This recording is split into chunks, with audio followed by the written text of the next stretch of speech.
Good morning all of you. आप सभी को गुड मॉर्निंग। आप सभी का आपके चैनल फ्यूचर क्लासेस में बहुत बहुत स्वागत है। First of all I want to say sorry because you don't got video yesterday.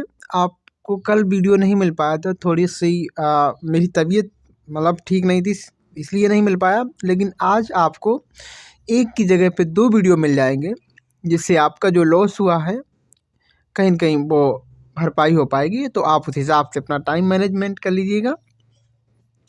एक वीडियो आपको जो है 1 बजे के बाद मिल जाएगा और एक अभी जो आप देख पा रहे हैं, ठीक है। चलिए हम लोग आज के वीडियो में अभी हमारे क्या है कि ऊर्जा यानी एनर्जी से रिलेटेड कुछ क्वेश्चन बाकी हैं, उनको हम लोग थ्योरेटिकल क्वेश्चन उनको पूरा कर लेते हैं, उसके बाद ही न्यूमेरिकल क्वेश्चन लाते हैं।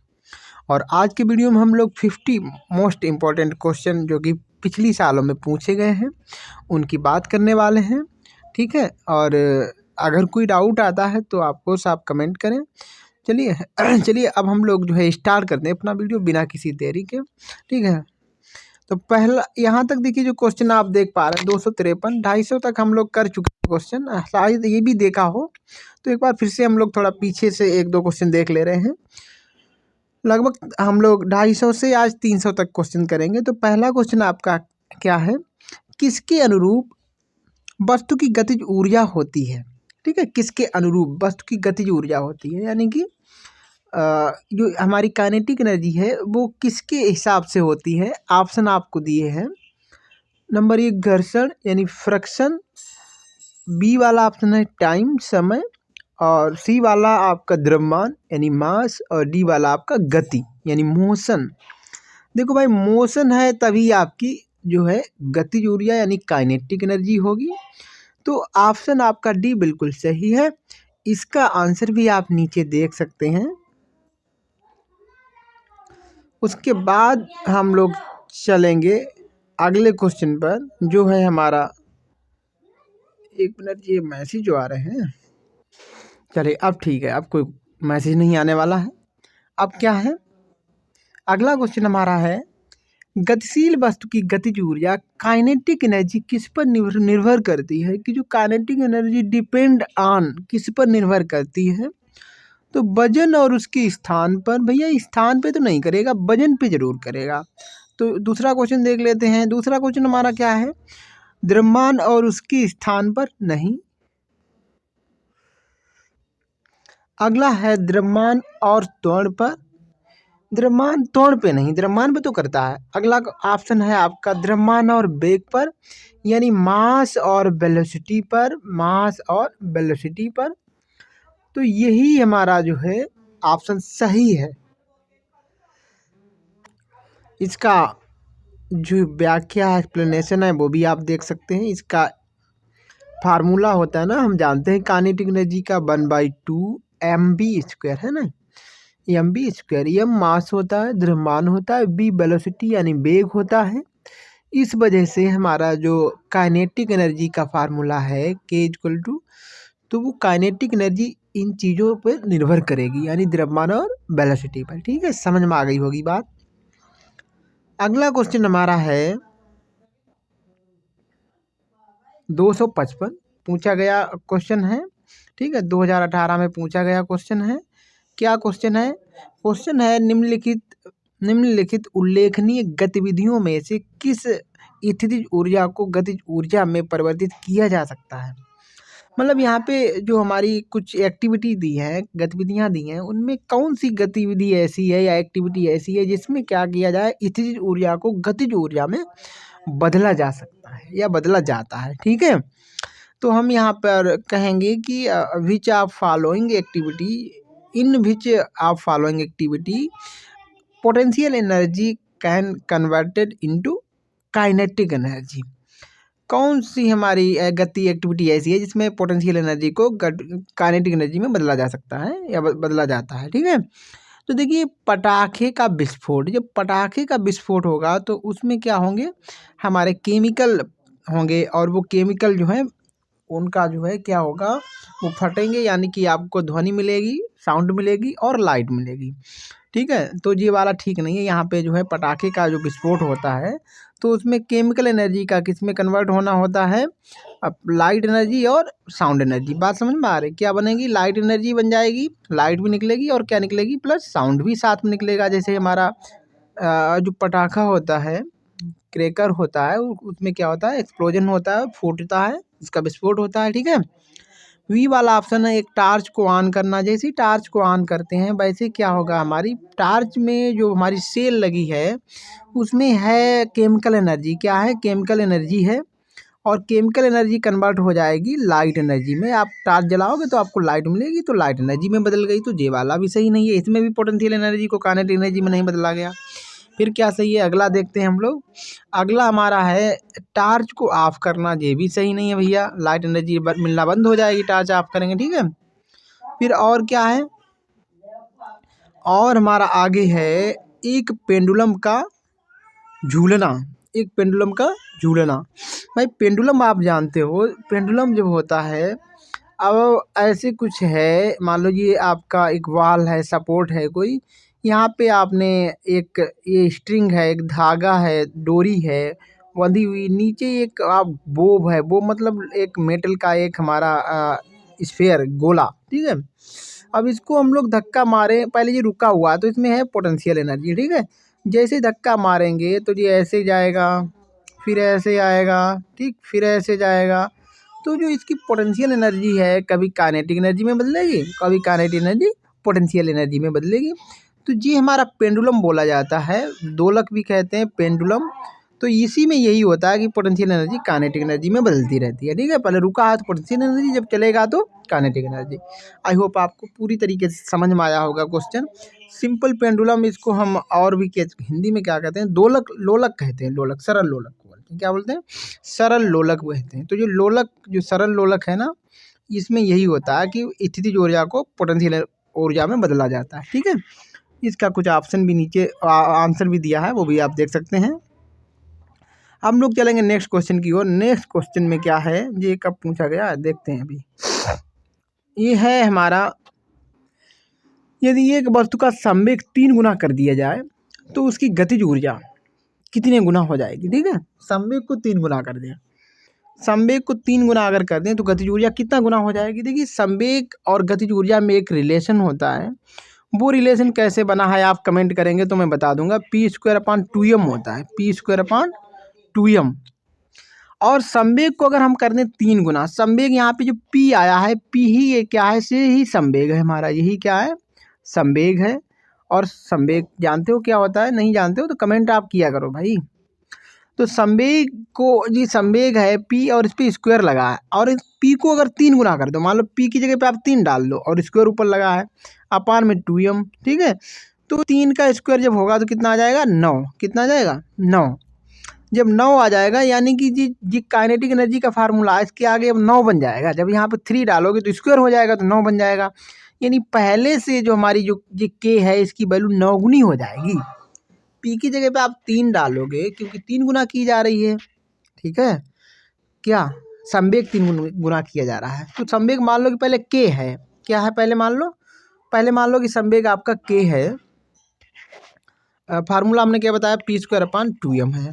ठीक है, पहले संवेग मान लो k है, तो इसका जो फार्मूला बनेगा इस एनर्जी का, काइनेटिक एनर्जी का, तो k = क्या हो जाएगा, यहाँ पर k मत मान लो, कुछ और मान लो, k तो इसी फार्मूले में। मान लो कि संवेग पहले हमारा जो है, संवेग पहले हमारा है p मान लो कि m है, कितना है, m है। ठीक है, संवेग m, ठीक है, और उसके बाद मान लो कि वो 3m हो गया, कितना हो गया, 3 गुना कर दिया ना, 3 गुना, पहले m था अब 3m कर दिया, x था मान लो तो अब 3x कर दिया। ठीक है, 3x कर दिया, 3 गुना कर दिया ना, क्या कर दिया, 3x। और फार्मूला k = क्या है, p²/2m है। ठीक है, अब आप p की जगह क्या डालो, पहली बार जब आप x डालोगे तो x²/2m आ जाएगा। ठीक है, और दूसरी बार जब डालोगे आप, क्या दूसरी बार डालोगे यहाँ पर x की जगह पर आप 3x, कितना डालोगे, 3x, और पूरे का स्क्वायर लगेगा अपान 2m। ठीक है। तो 3x का स्क्वायर कितना आ जाएगा भाई, 9x² आ जाएगा। तो आगे 9 बढ़ गया ना, इसमें देखो 9 नहीं है और इसमें 9 आगे आ जाएगा। 3 का स्क्वायर करो 9 आगे आ जाएगा। जब 9 आगे आ जाएगा यानी कि काइनेटिक एनर्जी जो है आपकी 3 गुनी हो जाएगी। तो आपको याद ऐसे रखना है कि अगर आपने 3 डाला तो 9 गुनी हो जाएगी, अगर 2 डाला तो 2 का स्क्वायर करोगे 4 गुनी हो जाएगी। अगर आपने 5 गुना कर दिया संवेग तो 5 का स्क्वायर 25, यानी कि अब जो गतिज ऊर्जा है वो 25 गुनी हो जाएगी। स्क्वायर हो जाएगा ना, क्योंकि वहाँ पे फार्मूला में स्क्वायर लगा है। आई होप चीज़ें समझ में आई होंगी। इसका कुछ आंसर भी नीचे दिया है, हालांकि अभी इसके ऑप्शन यहाँ पे हैं। ऑप्शन इसमें देखिए कौन सा वाला सही है, 9 गुना वाला सी ऑप्शन सही है, ठीक है। नीचे इसका कुछ आंसर वैसे दिया है, आप देख पा रहे होंगे, तो इसको देख लीजिए, ठीक है। अब अगला क्वेश्चन हमारा क्या है, 258। ऊपर उठाए गए हथौड़े के पास क्या होता है। हथौड़े को आपने उठा लिया, उठा नहीं रहे हैं, उठाए गए हथौड़े के पास क्या होता है, ठीक है। यानी कि अभी वो ऊपर है, तो जब रुका है तो जाहिर सी बात स्थितिज ऊर्जा होगी। क्या होगी, स्थितिज ऊर्जा। हथौड़े उठा लिया है ना, अगर उठा रहे होते हैं तो उसमें गतिज ऊर्जा, मांसपेशी ऊर्जा भी कह सकते थे, ठीक है। आपको मांसपेशियों के हिसाब से आप वहाँ पे काम करना पड़ेगा, मांसपेशी ऊर्जा के हिसाब से, मसल्स एनर्जी के हिसाब से, ठीक है। लेकिन उठाए गए बोला है, ठीक है, तो उठाए गए, उठाने पर नहीं बोला, ठीक है। तो ये क्या होगा आपका, रुका हुआ है स्थितिज ऊर्जा, पोटेंशियल एनर्जी, ठीक है। इसका आंसर दिया होगा डी वाला सही है, आप देख सकते हो जो आंसर लिखा है। क्या आंसर लिखा है इसमें, ऊपर उठाए गए हथौड़े के पास स्थितिज ऊर्जा होती है किसी वस्तु की विशेष स्थिति अथवा विन्यास के कारण उसमें संग्रहित ऊर्जा उस वस्तु या निकाय की स्थितिज ऊर्जा यानी कि पोटेंशियल एनर्जी होती है उसकी स्थिति के कारण। स्थिति उसकी ऊपर है, ठीक है, उसमें हाइट भी है तो स्थितिज ऊर्जा होगी, है कि नहीं। स्थितिज ऊर्जा का फार्मूला ही होता है यू इक्वल टू क्या, mgh होता है। कितना होता है, mgh होता है। अगला क्वेश्चन आपका 259 है। तो दोनों ही शिफ्टों में पूछा गया ये क्वेश्चन है आपका 259, RRB ALP shift first second और शिफ्ट थर्ड, देख पा रहे होंगे आप। क्या क्वेश्चन है, यांत्रिक ऊर्जा, गतिज ऊर्जा और देश का संयोजन है। संयोजन का मतलब उनका योग, उनका कॉम्बिनेशन। तो यांत्रिक ऊर्जा मैंने एक बार बताया था कि जो यांत्रिक ऊर्जा होती है जिसको मैकेनिकल एनर्जी बोलते हैं, क्या बोलते हैं, मैकेनिकल एनर्जी बोलते हैं। ये जो मैकेनिकल एनर्जी होती है वो क्या होती है, काइनेटिक एनर्जी और प्लस पोटेंशियल एनर्जी, यानी गतिज ऊर्जा और स्थितिज ऊर्जा का योग होता है, योग होता है, जोड़ होता है, एडिशन होता है। तो गतिज ऊर्जा यहाँ पे लिखा ही हुआ क्वेश्चन में, तो गतिज ऊर्जा और किसका, स्थितिज ऊर्जा, यानी सी वाला ऑप्शन सही हो जाएगा। बात समझ पा रहे जी। क्वेश्चन हमारा यही कह रहा है कि भाई जो आपकी यांत्रिक ऊर्जा होती है या मैकेनिकल एनर्जी होती है वो किसका किसका योग होता, संयोजन होता है, तो काइनेटिक गतिज ऊर्जा और स्थितिज ऊर्जा, ठीक है। बात समझ में आ गई। हम लोग चलते हैं अपने नेक्स्ट क्वेश्चन की ओर। इसका आंसर भी दिया होगा तो वो आंसर भी आप देख सकते हैं। Mechanical energy equal to KE plus P, potential energy, ठीक है। ऊर्जा का मात्रक जूल होता है, 260 260। जी क्वेश्चन हालांकि न्यूमेरिकल टाइप का है लेकिन आसानी से हो सकता है, तो मैं इसको यहीं पे करवा दे रहा हूँ, ठीक है। शिफ्ट सेकेंड में RRB LP एंड टेक्नीशियन का क्वेश्चन है।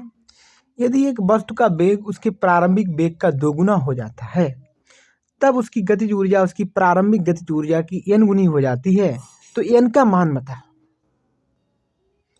बड़ा ही इंपॉर्टेंट क्वेश्चन है कि जब एक वस्तु का वेग उसके पहले वाले वेग का दोगुना कर दिया जाए तो उसकी गतिज ऊर्जा n गुनी हो जाती है, तो n का मान क्या है, तो n का मान देखो, गतिज ऊर्जा को अगर दोगुना कर गतिज ऊर्जा को अगर दोगुना कर दें, उसको वेग को, तो गतिज ऊर्जा 4 गुनी हो जाएगी। कैसे, फार्मूला जो हम जानते हैं, kinetic energy equal to 1/2 mv square, तो वेग पर स्क्वायर लगा बेग अगर 2 गुना करोगे तो 2 का स्क्वायर 4, तो 4 गुनी हो जाएगी गतिज ऊर्जा।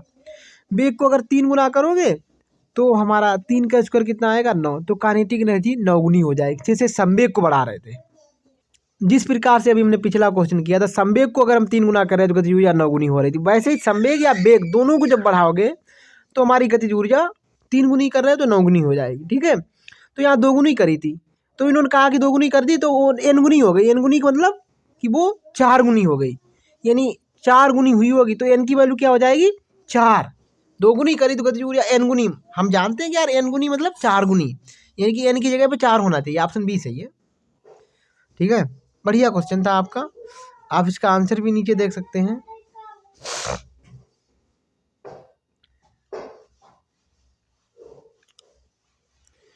यहाँ पे इन्होंने 2 गुना डाल दिया, ठीक है, 2b डाल दिया, b की जगह पे क्या डाल दिया 2b। अब इसका 2 का स्क्वायर 4 हो जाएगा, 4 आगे ले लिया, b यहीं पे डाल दिया, तो ये पहली वाली एनर्जी इसके आगे 4 लग गया, यानी कि 4, और ये काइनेटिक एनर्जी का फार्मूला तो 4 इंटू काइनेटिक एनर्जी लिख दिया, यानी कि वो 4 गुनी हो गई। ठीक है, 261 नंबर का क्वेश्चन है, आरआरबी टेक्नीशियन का ही है।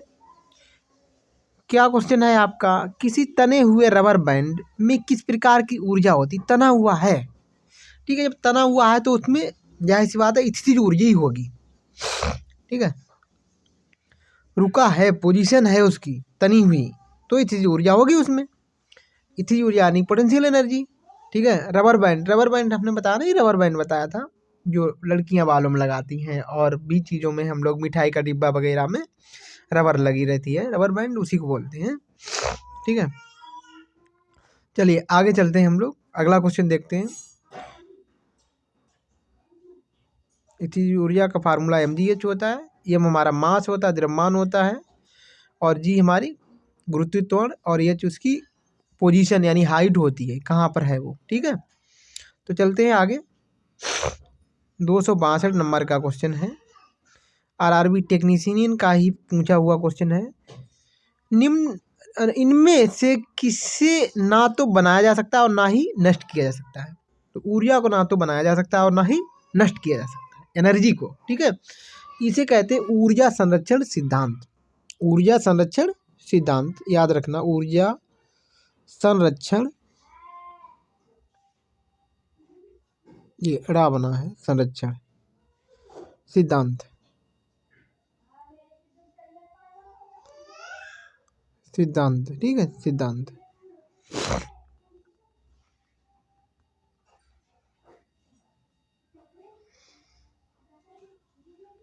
सिद्धांत, इसको एनर्जी कंजर्वेशन लॉ बोलते हैं, energy conservation law, conservation law. क्या हो रहा, कंजर्वेशन, अरे किनारे पहुंच गया है, यहाँ लिख दूँ कंजर्वेशन लॉ। ठीक है, एनर्जी कंजर्वेशन लॉ। ठीक है, ऊर्जा संरक्षण नियम कहते हैं इसको। तो ऊर्जा को यहाँ पर हम लोग ना तो उत्पन्न कर सकते हैं और ना ही उसे डिस्ट्रॉय कर सकते हैं, नष्ट कर सकते हैं। ठीक, आगे चलते हैं, आंसर भी देखते चलिए क्या लिखा है ऊर्जा संरक्षण के नियम के अनुसार। ठीक है, नियम या सिद्धांत एक ही बात है। अगला क्वेश्चन हमारा है 263, क्या है, न्यूमेरिकल बेस्ड क्वेश्चन है, कर पाओ तो कर लेना, हालांकि हम लोग अपने वीडियो में करेंगे ही। ठीक है, तो और आगे चलते हैं हम लोग, आसान है, वैसे कर ही सकते हो।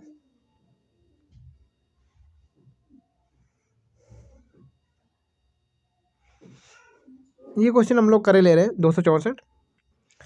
इसमें लिखा है यदि एक वस्तु की गतिज ऊर्जा उसके प्रारंभिक मान का 256 गुना हो जाती है तो नया संवेग होगा। यहाँ पे आपकी ऊर्जा को बताया कि वो इतनी गुनी हो जाती है, तो नया संवेग बता दो, नया संवेग क्या होगा। भाई संवेग को अगर हम लोग 6 गुना करते हैं, 6 गुना संवेग को अगर हम 6 गुना कर देते तो ऊर्जा 36 गुनी हो जाती है। अगर 3 गुना कर रहे हैं तो 9 गुनी हो जाती थी, है ना, स्क्वायर हो जाता है, 9 गुनी हो जा रही है। ठीक है, 36 गुनी हो जा रही है। अगर 8 गुनी कर दें संवेग को तो ऊर्जा हो जाएगी 64 गुनी। ठीक है, अब किसका स्क्वायर करेंगे 256 आ जाए, तो 16 का स्क्वायर मुझे लग रहा है 256 होता है, 16 के स्क्वायर कितना होता है 256। 16 का स्क्वायर करें तो 256 आएगा। तो 16 गुना कर दो किसको, संवेग को, तो ऊर्जा 256 गुनी हो जाएगी। 256 गुनी ऊर्जा आई है तो कैसे आई होगी, संवेग को किया होगा 16 गुना, संवेग को किया होगा 16 गुना, तभी 256 आई है। ठीक है भैया, जो ऊर्जा आपकी 256 गुनी आई है तो संवेग को 16 गुना करो, किया होगा, तभी 56 गुनी आई है। क्योंकि 16 का स्क्वायर जो होता है, वर्ग होता है, वो 256 होता है। ठीक है, तो बी वाला ऑप्शन आपका सही हो जाएगा। इसका आंसर भी नीचे लिखा है, वो आप देख सकते हैं।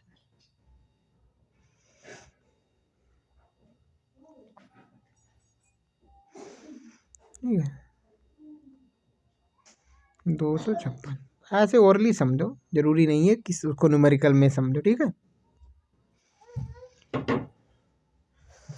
265 किसी वस्तु द्वारा उसकी स्थिति या विन्यास द्वारा, 265 हमारा जो आंसर है, क्वेश्चन है, किसी वस्तु या उसकी स्थिति या विन्यास द्वारा प्राप्त ऊर्जा को कहा जाता है। किसी वस्तु द्वारा यानी कोई हमारी ऑब्जेक्ट है, वो उस अपनी किसी उसकी मतलब अपनी स्थिति और विन्यास के द्वारा, विन्यास मतलब कॉन्फ़िगरेशन या पोजीशन की वजह से जो इस एनर्जी को ऑब्टेन करती है, वही एनर्जी होती है स्थिति ऊर्जा यानी potential energy. RRB and technician 2018 shift first का क्वेश्चन है, समझ में आ गया होगा, बार बार हम ऐसे क्वेश्चन पढ़ रहे हैं। 266 नंबर का जो क्वेश्चन है वो क्या है, गतिज ऊर्जा किसके बराबर होती है। तो गतिज ऊर्जा हमारी जो है हाफ mv², एम हमारा मास होता है, द्रव्यमान होता है, और वी हमारी क्या होती है, वेलोसिटी होती है। क्या होती है, वेलोसिटी होती है, यानी वेग होता है, वी वेग होता है, और एम हमारा द्रव्यमान होता है, द्रव्यमान होता है, एम क्या होता है, द्रव्यमान। तो ए वाला हमारा ऑप्शन सही है। हम लोग चलेंगे नेक्स्ट क्वेश्चन की ओर, इसका आंसर भी नीचे लिखा है। ठीक है, गतिज ऊर्जा का मात्रक जूल होता है।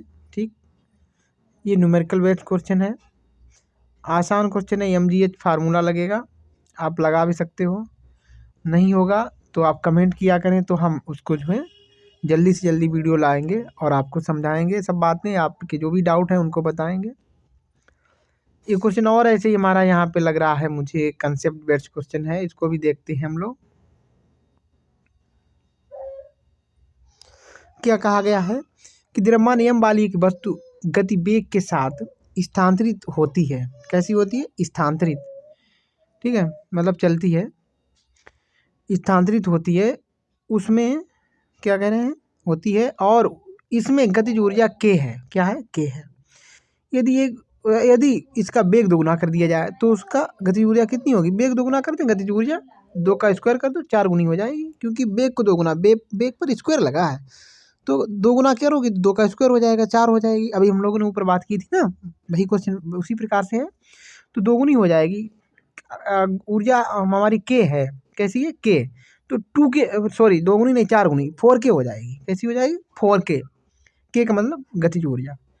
ठीक है, के का मतलब गतिज ऊर्जा, तो 4 गुनी हो जाएगी, 4 के हो जाएगी। ठीक है, 4 के, नई गतिज ऊर्जा को के डेस बोला, जो 4 गुनी हो गई पहले वाले की। ठीक है, 267, 269, देखिए ये भी आसान क्वेश्चन है, वही फार्मूला लगेगा, हालांकि हम लोग इनको आसानी से कर सकते हैं और हम लोग वहाँ पर भी कर लेंगे।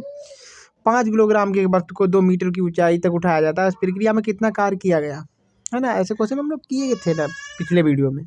तो एम हो गया 5, एम हो गया 5, आपका एच हो गया 2, और जी की वैल्यू दी है, तो हमारी कार्य कितना करना पड़ेगा, स्थितिज ऊर्जा के बराबर गुरुत्वीय स्थितिज ऊर्जा U = mgh, या W लिखेंगे इसे, U भी लिख सकते हो, W भी लिख सकते हो, कार्य है तो W लिख लेंगे। ठीक है, और इसमें डाल देंगे हम लोग सारी वैल्यू और मल्टीप्लाई कर लेंगे, आंसर आ जाएगा। नहीं आता तो आप मुझे बताना, ये होमवर्क में कर लेना आप क्वेश्चन। ठीक है, क्वेश्चन नंबर 270 है, किसी संकुचित स्प्रिंग में सामान्य लंबाई के स्प्रिंग से अधिक ऊर्जा होती है, क्योंकि स्प्रिंग संकुचित होने के कारण इसमें निम्न में से क्या होता है, संकुचित होने के कारण इसमें निम्न में से क्या होता है, तो इसमें बिल्कुल स्थिति ऊर्जा ज़्यादा होगी, स्थिति उसकी स्थिति के कारण, है ना, ऊर्जा जो होगी वही स्थिति ऊर्जा होती है, और उसका विन्यास या उसकी स्थिति विन्यास मतलब कॉन्फ़िगरेशन कैसा है, कॉन्फ़िगरेशन मतलब बनावट कह सकते हैं हम लोग। ठीक है, तो वो उसकी बनावट की वजह से उसमें स्थिति ऊर्जा ज़्यादा होगी। ठीक है, संकुचित इसमें लंबाई के कोई मतलब सामान्य लंबाई के स्प्रिंग से अधिक ऊर्जा होती है। संकुचित स्प्रिंग मतलब वो दबा हुआ है, उस दबे हुए स्प्रिंग में उसी लंबाई का अगर कोई सामान्य स्प्रिंग हो, उसे दबाया ना गया हो, तो जो दबा हुआ है ना उसमें ज़्यादा होगी, बिना दबे हुए में कम होगी। लेकिन लंबाई दोनों की यहाँ पे समान हो, जब वो दबा है तब उसकी लंबाई, और बिना दबा हुआ है तो उसकी लंबाई। दोनों मतलब दबा हुआ है तब लंबाई इसकी, जो दबा हुआ है उसकी लंबाई, और दूसरा है जो बिना दबा हुआ है सामान्य है उसकी लंबाई। तो दबे वाले में ज़्यादा ऊर्जा होगी, दबे वाले में ज़्यादा ऊर्जा होगी। नहीं, जो दबा वाला स्प्रिंग है और एक बिना दबा स्प्रिंग है, ठीक है, लंबाई उसकी पहले से समान है, और एक को दबा दिया गया और एक को ऐसे ही रखा है, ठीक है। तो दबे वाले में ऊर्जा ज़्यादा आ जाती है। क्यों? क्योंकि उसका कॉन्फ़िगरेशन चेंज हो जाता है, उसकी स्थिति चेंज हो जाती है, तो स्थिति ऊर्जा ही बढ़ आ जाएगा। क्या आ जाएगा? स्थिति ऊर्जा। अरे यार कहाँ पहुँच गए? हाँ, स्थिति ऊर्जा आ जाएगा। बी वाला ऑप्शन सही हो जाएगा, हम लोग देख पा रहे हैं। हाँ, बी वाला ऑप्शन है, यहाँ पे लिखा हुआ, इसकी स्थिति के कारण आप लोग पढ़ सकते हैं। और बड़े ही इम्पोर्टेंट क्वेश्चन हैं ये, और हम लोग वीडियो थोड़ा बड़ा हो जाएगा इसलिए इतना ही रखते हैं, और हमारा टाइम भी हो गया है। तो हम लोग बाकी जो क्वेश्चन है वो आपको दोपहर में मिल जाएंगे, ठीक है। और यहाँ तक कोई डाउट हो तो आप कमेंट करेंगे ज़रूर, हम उसका रिप्लाई देंगे। यहाँ तक क्वेश्चन कैसे लगे, अगर अच्छे लगे हैं तो एक कमेंट में ज़रूर बताएं कि हाँ सर क्वेश्चन बहुत ही अच्छे हैं, बहुत इंपॉर्टेंट है, ठीक है। कोई डाउट है वो भी बताएं, हम बिल्कुल उस पर ध्यान देंगे। तो हम लोग मिलेंगे एक नेक्स्ट वीडियो में, तब तक के लिए इनकी तैयारी करिए, और नेक्स्ट वीडियो चाहते हैं तो भी कमेंट करेंगे, हम लोग जल्दी से लेके तभी आ जाएंगे, ठीक है। हमें भी पता लगे कि हाँ कितना आपका इंटरेस्ट है, ठीक है। चलिए, तो तैयारी करिए, खुश रहिए।